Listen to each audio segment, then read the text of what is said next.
नमस्कार दोस्तों, कैसे हैं आप लोग। मेरी चैनल में आप सभी का स्वागत है। मेरी चैनल रंगीन राह है, a road to success, a road to stardom. दोस्तों, आप लोगों का मेरी चैनल में प्यार से प्रेम पूर्वक स्वागत है। दोस्तों, अगर आप नए हो तो मेरी चैनल को सब्सक्राइब कीजिए। उससे क्या होगा कि आपको मेरे हर वीडियोज़ की इंटीमेशन पहले ही मिल जाया करेगी। दोस्तों, मैं इंडस्ट्री के बारे में, बॉलीवुड इंडस्ट्रीज़ के बारे में बातें बताता हूँ, फिल्मों के बारे में बातें बताता हूँ, एक्टिंग के बारे में बताता हूँ।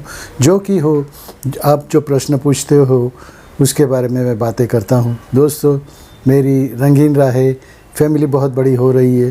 दोस्तों, आप ही लोगों का प्यार है। दोस्तों, ये वीडियो आप ज़रूर देखिए, अंत तक देखिए, उससे आपको कुछ फ़ायदा ही होगा। और अगर ये वीडियो अच्छा लगे तो दूसरों को शेयर भी कीजिए। आप ही का दोस्त, आप ही का होस्ट विपिन कुमार आपकी सेवा में हाजिर है। दोस्तों, आज का वीडियो कुछ बहुत ही प्यारे से डांसिंग स्टार के बारे में है। डांसिंग स्टार के बारे में लगे तो आपको लगेगा कि जितेंद्र जी के बारे में होगा या तो और कोई डांसिंग स्टार के बारे में होगा, लेकिन ऐसी बात नहीं है। अभी के ही डांसिंग स्टार है, अभी 10-12 साल पहले के ही डांसिंग स्टार है। वो है गोविंदा जी। गोविंदा जी आजकल फिल्मों में नहीं आते। लास्ट फिल्म उनकी रंगीला राजा थी। वो फिल्म आने के बाद उन्होंने कोई फिल्म नहीं की, और उनकी और डेविड धवन की जो जोड़ी जमती थी, हल्की फुल्की फिल्में, हंसी मजाक वाली फिल्में बनाते थे और सभी फिल्में हिट होती थी। गोविंदा को लेना यानी आपकी फिल्म का श्योर शॉट हिट होना। दोस्तों, गोविंदा जी फिल्मों में आने से पहले बहुत प्रैक्टिस की थी। जॉन ट्रैवल्टा और बहुत से इंग्लिश एक्टर जो भी है उनकी फिल्में देखा करते थे, उनके स्टेप्स देखा करते थे, वो कैसे डांस करते हैं वो, और वही स्टेप्स उन्होंने अपनी हिंदी फिल्म इंडस्ट्री के लिए यूज़ किए और वो सक्सेस भी हो गए और डांसिंग स्टार कहलाने लगे। दोस्तों, उन्हीं के बारे में कुछ कहूँगा। ये कहूँगा कि बहुत से लोग पूछते हैं कि गोविंदा जी तो अभी कुछ फिल्मों में काम नहीं करते, उनके पास कोई फिल्म नहीं है, तो इनका जो ठाठ बाट जो भी है वही पहले जैसा ही है और राजा बाबू जैसी ज़िंदगी जीते हैं। कैसे होता है दोस्तों, बहुत साल पहले प्रदीप कुमार करके एक आर्टिस्ट थे। दूसरे भी बहुत से आर्टिस्ट थे जो कि जिन्होंने उस वक्त तो फेमस तो बहुत हुए थे, बहुत पैसे कमाए भी थे, और उसके बाद लेकिन उन्होंने मौज मज़े में उड़ा दिए, कुछ रखे नहीं। उन्हें ये सर्टेन नहीं था कि क्या करना चाहिए। तो दोस्तों, ये फिल्म इंडस्ट्री ही ऐसी है जिसमें सर्टेनिटी नहीं होती। आज आप यहाँ हो, कल कहाँ होगे कुछ पता नहीं। आज आप यहाँ हो, कल ऊपर भी चढ़ सकते हो, बड़े बन सकते हो, नंबर 1 स्टार भी बन सकते हो। लेकिन जैसे ही नंबर 1 स्टार बन सकते हो वैसे ही फ्लॉप स्टार भी बन सकते हो। दोस्तों, ये तो जैसे फिल्मों में हमने दिखाते हैं ना, कुछ भी हो सकता है, वैसा यहाँ पे भी कुछ भी हो सकता है। यानी बहुत से अभी के जो भी कलाकार हैं वो बहुत समझदार और बहुत अच्छे इन्वेस्टर हो गए, क्योंकि उनको मालूम है कि आज हम हैं, कल नहीं रहेंगे। तो आज हम हीरो है तो कल नहीं रहेंगे, तो जो भी खर्चा या तो जो भी आदत हो गई है पैसे उड़ाने की, या तो अपनी जो रईसी जो है नीचे नहीं आनी चाहिए, तो उन्होंने क्या किया, बहुत जगह पे इन्वेस्ट करके रखा हुआ है, यानी अपना फ्यूचर सेव करके रखा है। तो गोविंदा जी की भी नेटवर्थ कितनी है वो सब मैं बताऊंगा। उसकी वजह से उन्हें कोई फ़र्क नहीं पड़ता फिल्म करे या नहीं करे, तो उनके नेटवर्क के बारे में बताता हूँ। दोस्तों, आइए मेरे साथ मेरी चैनल रंगीन राह। दोस्तों, आप लोग सोचते होंगे कि गोविंदा तो आजकल फिल्में कर नहीं रहे, लेकिन ज़िंदगी तो उतनी ही शानदार जी रहे हैं। उनके पास बहुत सी गाड़ियां हैं। दोस्तों, उनकी इनकम कहाँ से होती है ये भी मैं बताऊंगा। दोस्तों, उनके पास बहुत बंगले हैं। उन्होंने जब नंबर 1 पे थे, जब उनका चलता था, तब उन्होंने जो भी इनकम आई थी, जो भी आया था, उसमें से हर बंगले खरीद लिए थे। बहुत से बंगले खरीदे और वो बंगले वो भाड़े पे देते गए, भाड़े से देते गए। यहाँ इंडिया में नहीं, अमेरिका में भी उनके पास बंगले जो है वो रेंट पे दे दिए हैं, और उनका रेंट जो आता है करोड़ों रुपए में रेंट आता है। तो उसकी वजह से उनकी नेटवर्थ वही है। दोस्तों, उनकी नेटवर्थ की बात करूँ तो 151 करोड़ है IMDb के हिसाब से, उनकी नेटवर्थ 151 करोड़ है। दोस्तों बहुत कुछ है, क्योंकि उन्होंने सब कुछ ऐसे मेंटेन किया हुआ था कि जो भी इनकम होती थी उसमें से कुछ भी खरीदते रहते थे और वो उसमें प्लस होते जाता था। ये एक बहुत अच्छी बात है कि आजकल के जो भी हीरो आते हैं, नए हीरो जो भी आते हैं, उन्हें भी पता है कि एक फ़िल्म फ्लॉप हो जाओगी तो मैं बाहर चला जाऊंगा, मेरी कीमत कुछ नहीं रह जाएगी। जो करोड़ों रुपए आज मुझे देते कल मुझे कुछ भी नहीं देंगे, क्योंकि यहाँ तो उगते सूरज को ही नमस्कार होता है, डूबते सूरज को कोई देखता तक नहीं। तो दोस्तों गोविंदा के पास क्या क्या है वो सब मैं बताता हूँ, रहिए मेरे साथ। दोस्तों आप लोग ये सोचते होंगे उनके पास कोई फिल्में नहीं है, फिर भी जमकर नोट छाप रहे हैं। दोस्तों ये कैसे हो रहा है वो सब मैं बताऊंगा, मेरे साथ चलिए रंगीन राहें पे।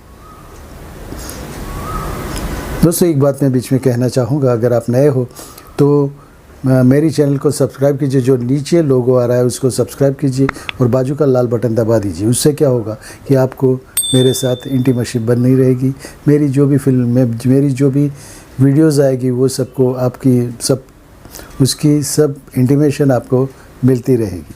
दोस्तों एक मिनट, मैं अभी बताता हूँ गोविंदा की नेटवर्थ क्या है, उनके पास कितनी गाड़ियाँ हैं, कितने बंगले हैं और क्या क्या प्रॉपर्टीज़ है वो भी मैं बताता हूँ। गोविंदा जी बहुत सी ब्रांड एम्बेसडर है, बहुत सी ब्रांडों के एम्बेसडर भी है, जिसमें से वो 2 करोड़ रुपए तो ऐसे ही कमा लेते हैं ब्रांड एम्बेसडर होने की वजह से। और उनके पास बहुत से जो बंगले हैं। दोस्तों मैं आपको बता रहा था कि गोविंदा जी की नेटवर्थ 151 करोड़ है। वो साल भर म्यूज़िक रियलिटी शो में भी आते हैं और बहुत सी कंपनियों के ब्रांड एम्बेसडर भी हैं। उनकी वजह से उनको 2 करोड़ ब्रांड एंडोर्समेंट से ही मिल जाते और सालाना वो 16 करोड़ से ज़्यादा की इनकम है उनकी।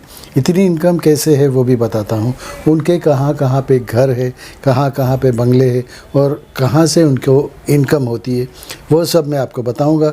दोस्तों बने रहिए मेरे साथ, आपका दोस्त आपका होस्ट विपिन कुमार के साथ। गोविंदा जी जिस बंगले में रहते हैं उस बंगले का नाम जल दर्शन है। गोविंदा यहाँ पे अपने बच्चों और पत्नी के साथ रहते हैं। गोविंदा का एक बंगला अमेरिका में भी है, अमेरिका में है, जहाँ से वो लाखों रुपए रेंट मिलता है उनको। और मुंबई में भी, मालाड में, मड आइलैंड पे भी उनके 2-3 बंगले हैं, उसमें से भी खासी इनकम हो जाती है, क्योंकि वो बंगले वो शूटिंग में देते हैं, शूटिंग के काम के लिए देते हैं, उसमें भी खूब कमाते हैं। गोविंदा जी का एक बंगला कलकत्ता में भी है, वहाँ से भी उनको अच्छा रेंट मिल जाता है। वो उन्होंने एक अच्छा काम किया कि सब जगह पे जगह खरीद ली, बंगले बना दिए और उसकी इनकम उनको हो रही है। और उनके पास 2 फार्म हाउस भी है। एक फार्म हाउस लखनऊ में है और जो 90,000 स्क्वायर यार्ड में फैला हुआ है। अक्सर छुट्टियां मनाने वो लोग वहीं पे जाते हैं। यहाँ पे खेती भी होती है,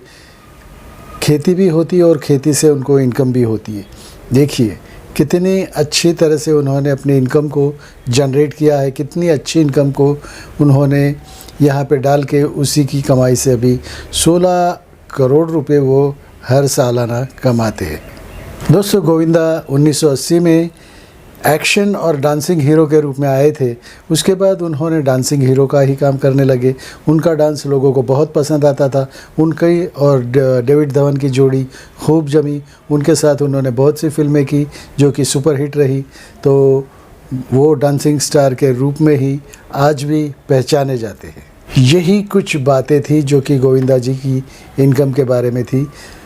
आपको भी लगता होगा कि गोविंदा जी कुछ फिल्में तो आजकल करते नहीं हैं, तो भी इतनी इनकम कैसे है। तो ये थी उनका इनकम का राज, ये था इनकी इनकम का राज। और साल के 16 करोड़ कमा लेते हैं वो, और फार्म हाउस से भी कमाते हैं, उनके जो बंगले हैं उसमें से भी कमाते हैं। तो दोस्तों ये है बेस्ट और बहुत ही अच्छे से उन्होंने इनकम को जनरेट करके रखा है। वो वहाँ से इनकम चालू है। ये कहते हैं बुद्धिशाली यार बुद्धि वाले, क्योंकि पहले के ज़माने क्या उन्होंने देखा है कि बहुत से हीरो, बहुत से जो थे